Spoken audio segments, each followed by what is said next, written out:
猎物，却是没能杀人的韩放。老师，对不住了，这次也连累您了。Selamat datang di animasi Donghua Spoiler. Om dan Tante, jangan lupa seruput kopinya, kencangkan sabuk pengaman, mari kita mulai. Pada awal episode diceritakan, Xiaoyan membunuh semua monster iblis. Namun tiba-tiba ada sesosok yang memakai pedang, lalu mereka bertarung. Setelah Xiaoyan berhasil mengalahkannya, tiba-tiba muncul sesosok yang menggunakan tombak. Pada akhirnya, Xiaoyan bertarung melawannya, sampai ia mendapatkan jantung keabadian dari sosok itu. Dan scene pun berganti. Ketika Xiaoyan mendengar kata dari pria itu, dia sekali lagi meninju dadanya, dan seluruh tubuhnya serta daging pria itu runtuh di bawah pukulan ini. Ah, sialan, jika ini masalahnya, mari kita semua mati di sini, ucap pria itu dengan marah. Suara marah pria itu pun menyebar, dan aura yang ekstrim keluar dari tubuhnya yang akan jatuh. Meskipun tampak tubuhnya akan hancur saat ini, tapi faktanya, selama ada kekuatan abadi yang mengalir di dalam tubuhnya, dia bisa memulihkan tubuhnya dengan cepat. Pada saat ini, sebuah aura ekstrim menyebar dari atas tubuh pria itu. Namun di sisi lain, pria yang menggunakan pedang yang sudah berada dalam situasi putus asa karena serangan mendadak Xiaoyan sebelumnya, pupil matanya tiba-tiba menyusut dan tubuhnya melesat ke belakang untuk menjauh dengan kecepatan penuhnya. Apakah kamu ingin menghancurkan dirimu sendiri? Aku khawatir itu tidak akan seperti yang kamu inginkan, ucap Xiaoyan sambil menatap pria itu. Xiaoyan berkata dengan lembut, lalu kemudian cahaya di matanya berubah dan nyala api seperti siang hari tiba-tiba menerangi kabut abu-abu. Pada saat ini, pria itu kehilangan kendali atas jiwanya sendiri, tetapi kesadarannya masih bisa dipertahankan. Xiaoyan tidak lagi ragu untuk sepenuhnya menghancurkan tubuhnya. Tulang yang hancur juga mengandung kekuatan abadi, tetapi itu tidak dapat diekstrak menjadi esensi keabadian. Sementara itu, Xiaoyan mengangkat alisnya sedikit, pikirannya pun bergerak. Avatar Taisu muncul dan kemudian dia menggabungkan kerangka pria itu dengan armor dewa palsunya. Ternyata masih bisa seperti ini, ucap Xiaoyan yang sangat gembira ketika melihat adegan ini. Kekuatan abadi yang tersisa tidak disia-siakan dan diserap oleh armor dewa palsu. Dengan cara ini, Avatar Taisu juga bisa meningkat menuju ke ranah keabadian. Adapun jiwa dari pria itu dihirup oleh labu dewa bermata 9 sebelum dia bisa melarikan diri. Tidak hanya itu, setelah semua daging, darah, dan jiwanya menghilang di udara, Xiaoyan juga melihat pil energi yang sama persis dengan yang baru saja keluar dari tubuhnya. Jadi, dia pun langsung mengambil pil itu. Tentu saja, ada juga cincin penyimpanan yang tidak akan pernah dilepaskan oleh Xiaoyan. Melihat pil energi yang berwarna merah darah, Xiaoyan pun menjadi ragu-ragu. Ini karena sejauh ini tidak jelas apa sebenarnya keberadaan dari energi iblis di dalam pil itu. Tentu saja, itu memiliki arti yang diberikan oleh dewa iblis di zaman kuno.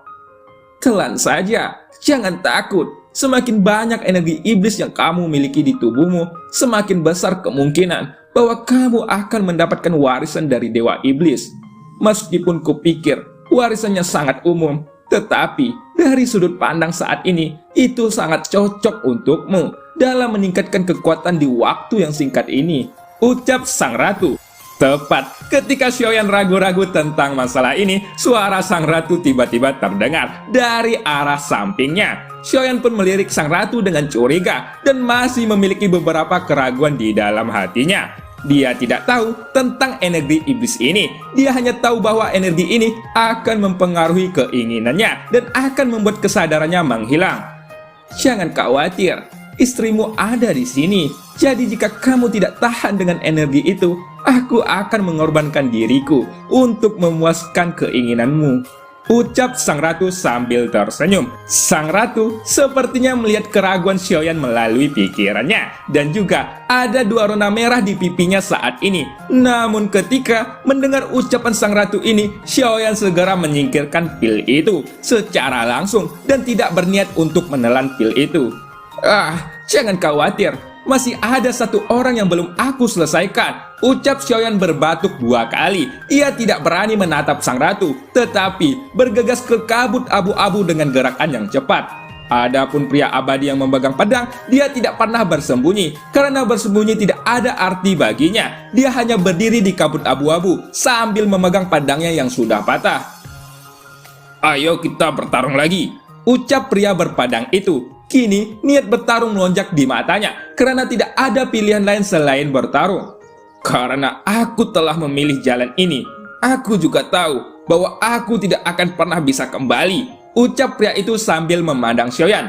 Begitu suaranya keluar, dia mengangkat tangannya, dan pada saat ini apa yang dia pegang di tangannya adalah pedang yang sebelumnya sudah dipatahkan oleh Xiaoyan.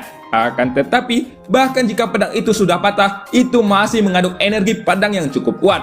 "Teknik pedang pemecah pajar," ucap pria itu sambil berteriak. Setelah itu, energi pedang yang kuat dan tak tertandingi pun yang tampaknya mampu memutuskan dunia menyelimuti sosok Xiaoyan. Sementara itu, untuk menghadapi energi pedang yang meroket ke arahnya, Xiaoyan melemparkan pukulannya ketika energi itu sudah ada di depannya. 2 kekuatan sengit pun bertabrakan di udara, dan energi penghancur yang kuat menyapu dengan liar ke daerah sekitarnya. Pada saat ini, Xiaoyan hanya merasakan bahwa ada arus pedang yang beredar di sekitarnya. Tampaknya, alasan kenapa pria itu menunggu Xiaoyan di sini, dia sudah secara alami, sudah siap untuk bertarung. Jelas, dia mengatur formasi pedang yang kuat di tempat itu. "Bisakah kamu mematahkan formasi ini?" tanya Xiaoyan kepada Goyan di lengan bajunya. Namun, Goyan tidak menjawab pertanyaannya, sehingga Xiaoyan tidak punya pilihan lain selain memasukkan tangannya ke jubah lengan bajunya dan kemudian menarik Goyan. Dengan tindakan ini, wajah Goyan pun terlihat kesal dan dia mengerutu ketika keluar dari jubah Xiaoyan. "Formasi pedang bukanlah formasi, jadi aku tidak bisa mengendalikannya," ucap Goyan dengan nada yang tidak senang. Namun setelah dia berbicara, Xiaoyan mengangkat tangannya dan menampar kepala Goyan dengan keras. "Ah, dasar iblis sialan," ucap Goyan sambil memegang kepalanya. Mata Xiaoyan pun menunjukkan tatapan yang tegas. Kemudian dia menggerakkan tubuhnya dan dengan keras bergegas ke arah pria itu. Sementara itu, ketika pria berpedang melihat sosok Xiaoyan yang bergegas ke arahnya, dia tidak berani bertindak ragu. Tangannya membentuk sebuah segel, dan kekuatan abadi di tubuhnya melonjak tanpa syarat. Kini ada ribuan pedang terbang yang membumbung di langit, dan tak lama kemudian ribuan pedang terbang itu bersiul ke arah Xiaoyan. "Pedang panjang ini, semuanya adalah teknik pedang mematikan yang kukuasai. Pada saat itu berisi kebencian, dan semakin kuat kebenciannya akan semakin kuat kekuatannya," ucap pria pedang itu. "Teknik hujan pedang," ucap pria itu kembali. Pria itu berteriak dengan marah dan ribuan pedang itu tampaknya meroket ke arah Xiaoyan. Tetapi dia melihat bahwa Xiaoyan di ujung yang lurus tidak menghindar sama sekali, dan bahkan dia tidak menggunakan posisi bertahan. Ketika pedang panjang itu jatuh pada Xiaoyan, sebuah suara tabrakan emas dan besi meletus. Lalu percikan api yang tak terhitung jumlahnya tersebar kemana-mana. Di bawah serangan panik dari 10.000 pedang terbang, pakaian dan jubah Xiaoyan benar-benar hancur, dan juga pedang panjang itu meninggalkan bekas luka di tubuh Xiaoyan. Pada saat ini, hati pria itu tiba-tiba bergetar ketika Xiaoyan datang dengan sangat cepat. Sosok pria itu pun hanya bisa menghindar ke belakang, dan jubah lengan bajunya terbanting lagi. Lalu, 10.000 pedang kembali dipadatkan hingga berubah menjadi pedang besar setinggi 100 kaki. Dan tanpa menunggu lama, pria itu menembaskan pedang besarnya ke arah Xiaoyan. Di sisi lain, ketika melihat pedang raksasa itu, Xiaoyan bisa merasakan bahwa ada energi pedang yang ganas, dan dia pun langsung mengeluarkan penguasa beratnya, dan api guntur yang menyerbu ke dalamnya, dan energi kekerasan juga melonjak dari langit. Di sisi lain, ketika melihat pedang raksasa itu, Xiaoyan bisa merasakan bahwa ada energi pedang yang ganas, dan dia pun langsung mengeluarkan penguasa berat dengan api guntur yang menyerbu ke dalamnya, dan energi kekerasan juga melonjak dari langit. Namun ternyata pria itu tidak berhenti sampai di situ saja. Seteguk darah segera menyembur keluar dari mulutnya dan jejak darah mengembun di depannya. Kemudian dengan suara raungan, jejak darah itu membesar dengan cepat, dan pada detik berikutnya sosok bayangan berwarna darah besar muncul di udara, dan sosok itu benar-benar mengambil pedang raksasa yang tengah melawan Xiaoyan. Terlihat bayangan raksasa itu tiba-tiba mengangkat pedang di tangannya dan dia langsung menebaskannya ke arah Xiaoyan. Tampaknya tebasan ini lebih kuat dari sebelumnya. Xiaoyan pun sedikit mengerutkan dahinya ketika melihat adegan ini. Tapi meskipun begitu, Xiaoyan tetap tidak mengubah ekspresinya dan kembali melambaikan penguasa beratnya. Namun jelas, serangan Xiaoyan kali ini juga 1 poin lebih kuat dari serangan sebelumnya. Dalam sekejap, pedang besar ratusan meter dan penguasa berat Xiaoyan pun saling bertabrakan. Lalu, dua energi keras yang tak terhitung pun menyapu sekitarnya dengan panik. Sungguh, kekuatan fisik yang sangat mengerikan. Tapi, ini adalah satu-satunya kesempatanku. Jadi, aku tidak bisa begitu menyerah, gumam pria itu. Setelah itu, terlihat bahwa sosok bayangan darah di udara berangsur-angsur menjadi keras. Dan ketika Xiaoyan melihat penampilannya, itu tampak seperti pria yang memperbesar tubuhnya.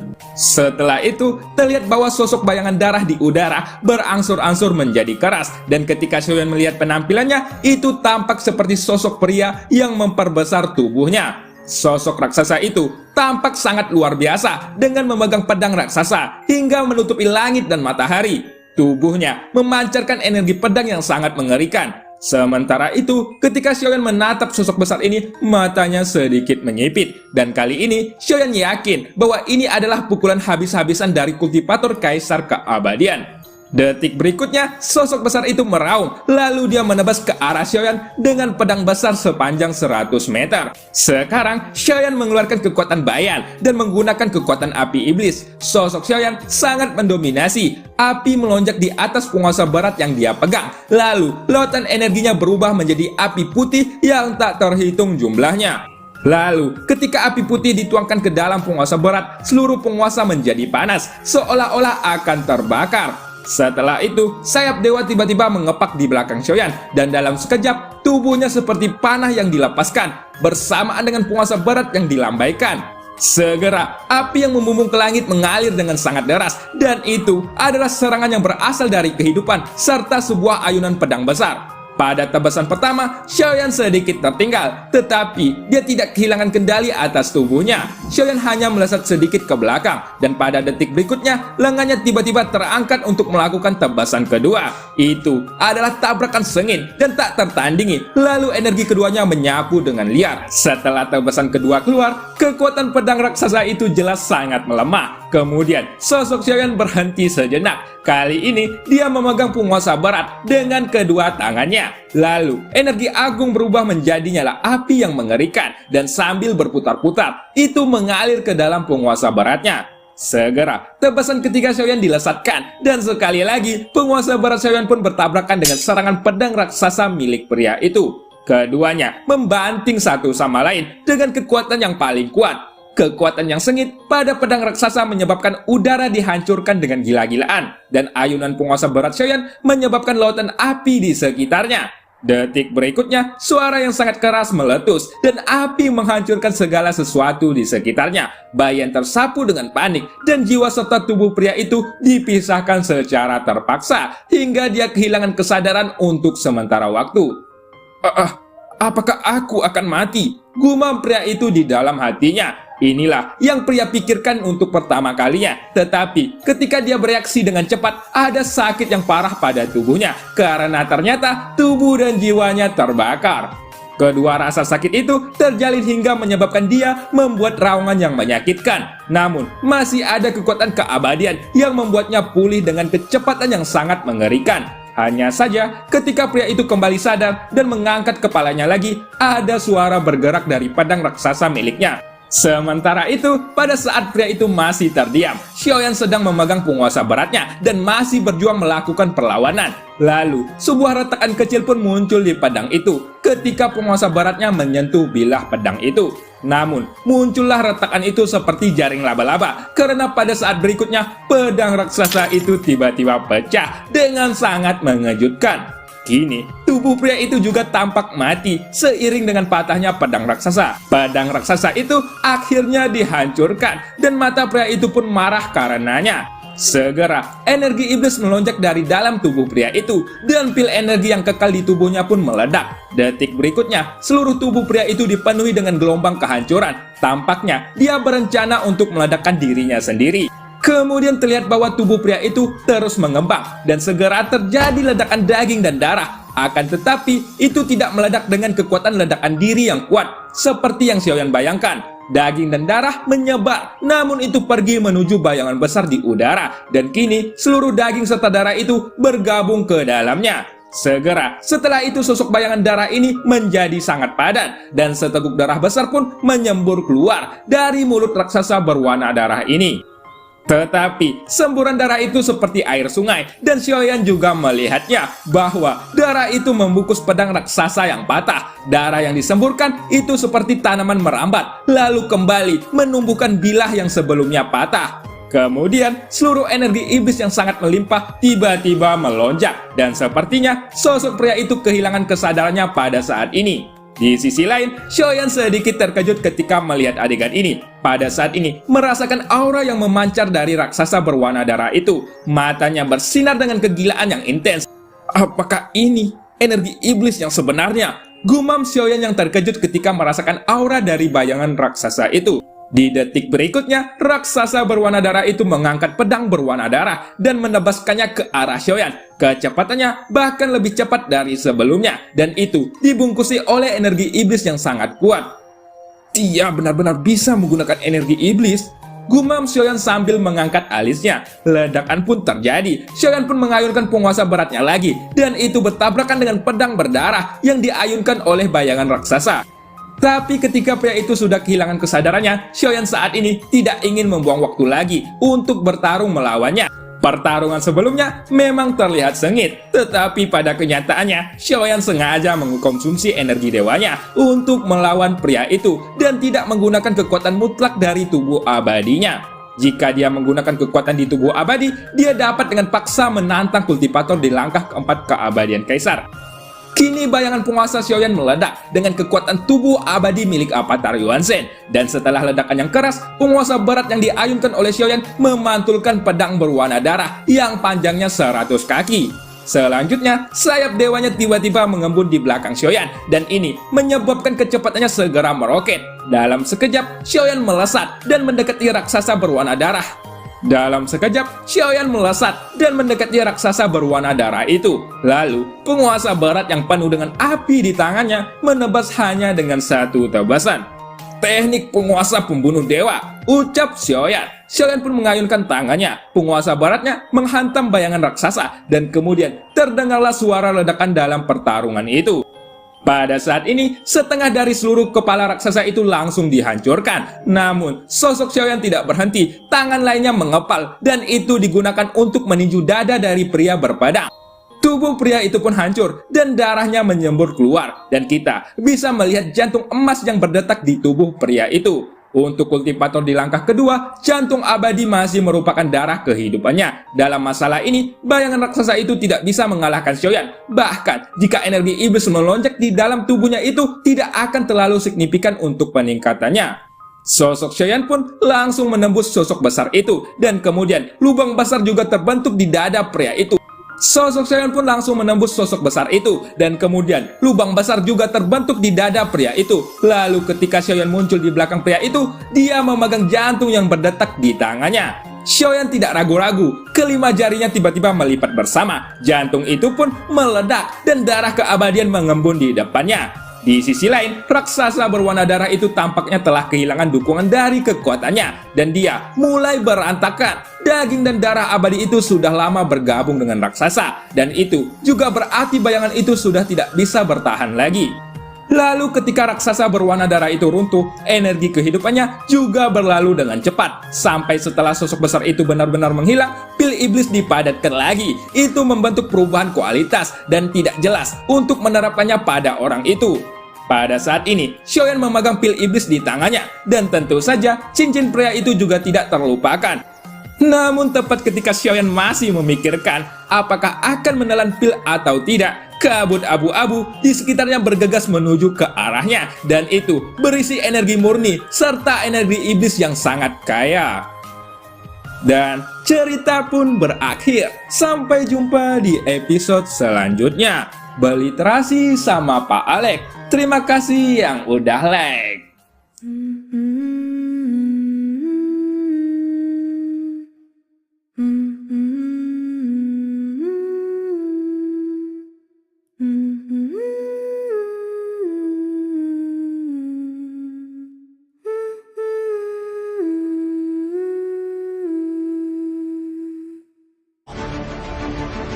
一旦被他们锁定了位置，我们俩都会性命堪忧。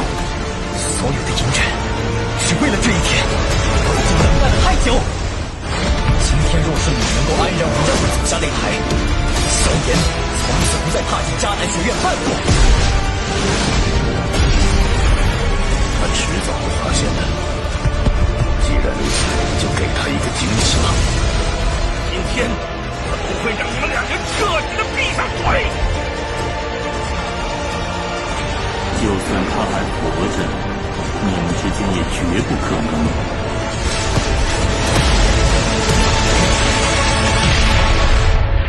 加玛帝国云岚宗，我萧炎回来了。